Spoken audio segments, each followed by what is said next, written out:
Hey everybody, it's Tripl-L, and now let's talk some My Hero Academia! Chapter 204, Tuning. And as we know, that tuning referred to Iida. Overall, man, like, these chapters continue to give what they were selling. They continue to, I think, hit expectations of what I ultimately wanted. And, you know, in the long run, the only unfortunate thing is that we're not getting any serious plot progression aside from potentially the Izuku fight, because that might be a plot progression in terms of the mystery of All for One, or sorry, One for All and All for One, actually. So that's pretty cool. But until we get there, what we've been getting so far of just seeing the kids fight each other, I think this is really good. Like I've said all the time, this is what Class 1B needs. The only thing is, like, when I'm starting to get to the point where I wonder what is going to be the big takeaways that we get from this arc when we look at this arc again, like maybe in 3 years time, right? Are we going to be thinking like, oh man, this is the last time anyone that was minor got any form of character development? You know, are we going to be laughing about that? I do wonder. And it's specifically because, you know, people like Ojiro are having the little, like, really tiny moments here, and I just wonder, is this it for him? Is he one of those guys that peaks in high school, you know? But those are just little things, not really a big deal. You guys, let me know what you think. Specifically, how do you think this arc will be seen in the future? Overall, I think it's going to be solid. I think this is going to be one of those times that we can say, like, yeah, Hero Academia did really well with its minor characters in this particular moment in time. But this chapter does have a lot of interesting things to talk about. There is, I think, a really good conversation to have about what the author is doing with Todoroki's development. Because it's a bit strange with Shoto, because his development, it's a bit of a rehash, but it makes sense that it's still occurring, but it might not make sense from the entertainment perspective of it still occurring. I'll get into that, because I think what I'm trying to explain I need to explain a bit more. Before we get to that, I want to talk first about what's going on with Tetsutetsu. So overall, Tetsutetsu had a great showing in this chapter. Specifically, he came in and he showed that he can neutralize the cold because he's turned to steel and his skin isn't peeling off. And then he shows that he can neutralize the flame because he's been sitting in a furnace, most likely. That's all well and good. I really like it. I think this is a great way to distinguish him from Kirishima, because Kirishima shouldn't be able to hold out against flames. Tetsutetsu's thing here is that he specifically has the property of metal, and metal can take pretty aggressive flames. And the problem that I'm seeing here, though, is specifically the fact that he can take that heat, because Shoji tells us that he's all red from the heat. Alright, that's not good. That is extremely dangerous. So the problem here is that if you do a quick Google search and you ask, what temperature does steel go red? And I've already done it for you, so you don't have to do it. But here's a handy dandy little chart. And if we go down to this, just even very slight red, we'll just look at very slight red, mostly gray. That's 538 degrees Celsius. Alright, that's, just for the record, the boiling point of water is 100 degrees, and just for the record, 100 degrees boiling water is what gave Shoto his first burn. So, really, what I'm trying to say is, this kid should not be touching anyone when he is on fire like that. Like, specifically, if you're pointing out that he has gone red from heat, the implication is the metal on his body is over 500 degrees. And Shoto does not have burn resistance to things that aren't his own flames. Like, he has that burn mark on his skin that tells you, well, no, Shoto can still be burnt by something. And if this guy is doing 400 over 100 degrees that burnt Shoto initially, you know, it's not looking great. So this is one of those moments where I think it's an artistic license. Honestly, Tetsutetsu shouldn't be touching anyone. This is an extremely dangerous situation. And I am very terrified for Shoto. I think, because, like, even in the chapter, you can see that Shoto's getting hit and Tetsutetsu's trying to punch him. You can make the argument that Shoto is still dodging, but I think there's a few panels where it looks like he's actually taken a hit to the chest. All things said and done, this is a terrifying situation to ever be confronted in real life. Like, let's just take some. Let's just make the hypothetical. If there was ever a situation where there was actually a man who was covered in steel and he was glowing red because of the heat that he had just been thrown into, I am not touching that guy. Like, come on, rubber melts on roads at lower temperatures. I think it's funny. I think it's really funny. I'm sure it looks really cool, but I think it's really funny. Hopefully no one gets hit because it's just going to be burns all over. Aside from that, we have the other things going on, and like we know, we started talking about Shoto, but other people were having good times in this chapter. Ojiro was having a really interesting little back and forth with his opponent, Spiral. And the thing is, I have so much faith in Ojiro's abilities, because this is the kid who pulled off the hit and run strategy against career villains. Alright? I don't care. I think Ojiro can handle most situations with his extremely underpowered quirk, right? But this was one of the chapters where I really liked having different translations, because I didn't understand what Ojiro meant when he said he had a pain in the chest. And it turned out, alright, I think what it is just everyone was talking about how plain Ojiro is, and that was, the joke was it's hurting him.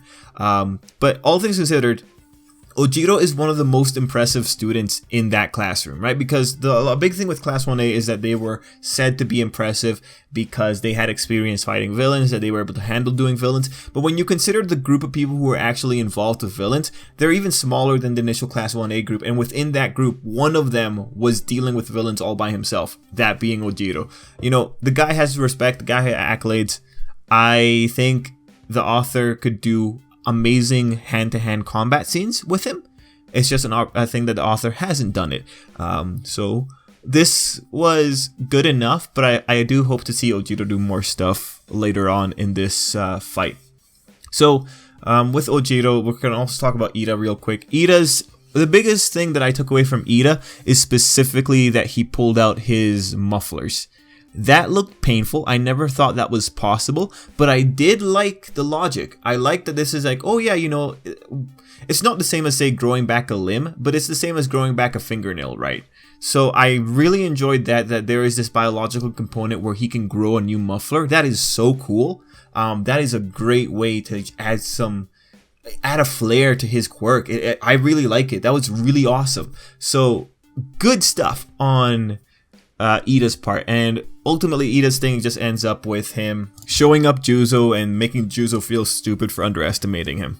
Okay, so we're moving away from a lot of the combat sections and moving more into just the ideas that are presented in terms of how the characters are acting, and going with Iida because Iida's simpler. I really liked Iida's whole thing about he has to practice what his brother would do, but because if he can't do it here, he can't do it in the real world. I like that. I like that kind of perspective on Iida. I like how discipline is being applied to his character. I like that he's taking advantage of the fact that he knows that he has some shortcomings that could get in the way in the real world, and he's trying to do this to drill it into him. I also liked the we idea of Iida, because when he was having this flashback with his brother is talking, this is what we used to do to get stronger. He's referring to all the Ingeniums, or Ingenium, I don't know how to pronounce that word.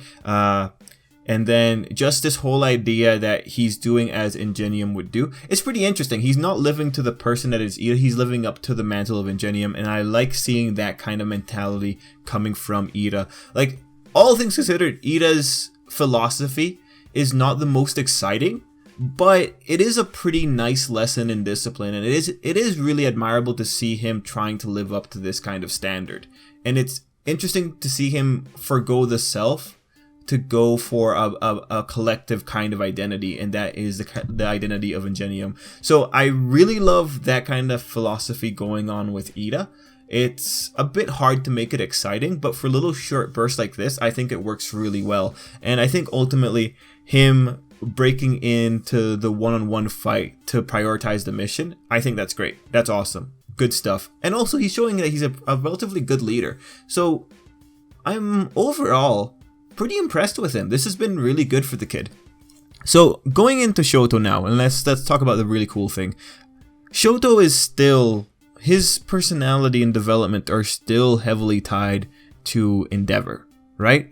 And this is just interesting because I remember when Shoto first had his big breakthrough with the whole Endeavor thing back during the sports festival, some people were thinking like, oh, okay, well, Shoto seems like he's developed now. Where is his development gonna go? And over time, we've seen where his development has gone. It's gone back to Endeavor.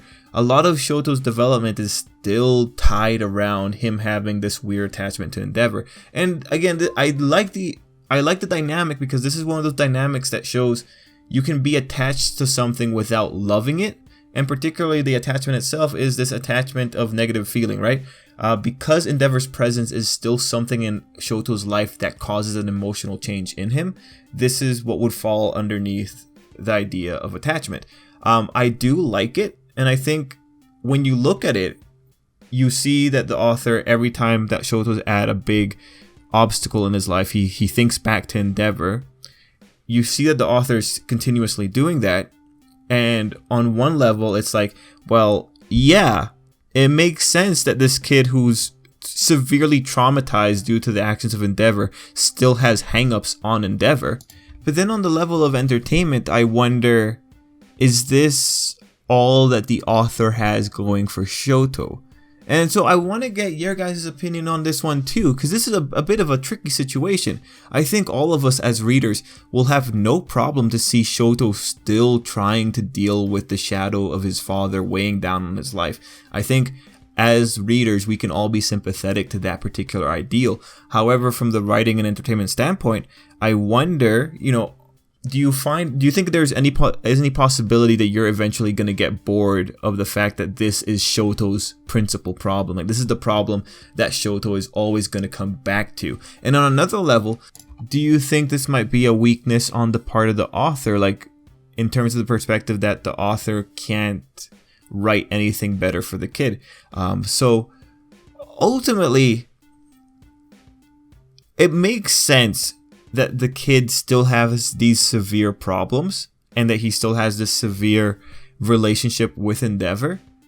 But I hope it's not a situation where the author is just doing it because he's limited in what he thinks he can write. I don't think that's the situation. I think this is just a natural course of events. I mean, he's a teenager who has his mother in a mental ward, and the mother had splashed him, and his father is Endeavor. I think it's totally fine that he still has these hangups, but I do wonder if there will eventually come a day where all Shoto will be known for are his daddy troubles, because that would suck, right? Because he's a teenager, he has a right to have other severe hangups, but this is an interesting situation. It's a really interesting situation. I think it's made more interesting because convention told a lot of readers that Shoto's development was done, but we keep having Endeavor popping up with new information every so often. So overall, I think it's interesting. I think it's really interesting, but I hope it doesn't turn into a situation where every time Shoto is having trouble, it's ultimately centered around his relationship with Endeavor. I think it's fine to say that Shoto has problems with Endeavor and also has problems with other things in life. I mean, when you compare his conflicts to the other characters, Bakugo has a good amount of conflicts revolving around how he perceives Izuku and also how he perceives himself in the whole deal with All Might. Ochako has her conflicts with her parents, her poverty, and why she wants to be a hero, and also like the little complex she has with Izuku. Iida has his complexities with the living up to the mantle of Ingenium, and also trying to keep his classmates safe, and also trying to keep Izuku under control. Right? These characters have conflicts in different directions, and those different directions are what ultimately flesh out their characters and allow them to operate in more situations. Whereas Shoto is an overall competent character, and then he has this one problem, but it makes him feel more like he's either or. It's either you get the really competent Shoto or you get the really Endeavor affected Shoto, for lack of a better word. Ultimately, it's not a bad thing. Like, one thing that I want to make sure we all understand from what I'm saying is that this isn't a bad thing. I just wonder if there is the potential for this to get tired over time, even though it still makes sense.